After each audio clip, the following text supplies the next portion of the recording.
Tonight, the question resurfaces, what can Metro Transit do to up security? This comes as yet another person's been murdered while riding MetroLink. And while that incident may have been targeted, News 4's Gabriela Vidal reports on the frustration some have with another senseless act of violence. The pain will not go away.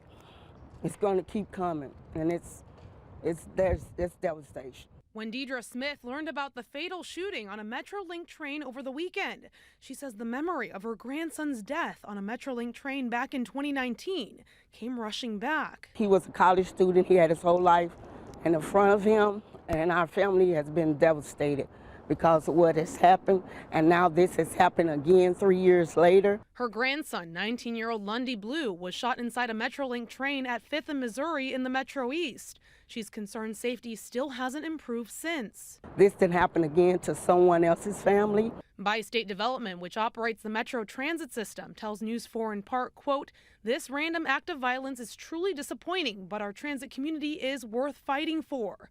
They say there is still a relatively low rate of incidents on MetroLink and have made significant infrastructure improvements on security, as well as in partnership with law enforcement. I'm sure there's more that can be done. I think one of the frustrations that we've had is there's not as much of a body of research on safety and what's effective in a transit system. For Brian Adler and Lydia Reeder, who've been using MetroLink as a main mode of transportation. We've been probably now without a car for 5 months, 6 months, something like that, and it's actually been really nice. Have felt like safety has improved with things like more security at MetroLink stations and cameras inside the trains.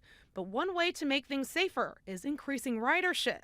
I'd say altering people's perceptions of safety, whether it's through more security or increasing ridership or the feeling of more ridership through lowering the number of cars, that's at least something that makes me feel better. Smith says she wants to see resources like metal detectors and security at all hours of MetroLink operation, something she wishes was there when her grandson was shot. If they would have had assistance there, my grandson probably could have lived. Public Safety Director Dan Isom says that the city has been actively working with law enforcement partners as well as MetroLink Transit to maintain security in the right places so there's high visibility and improving security.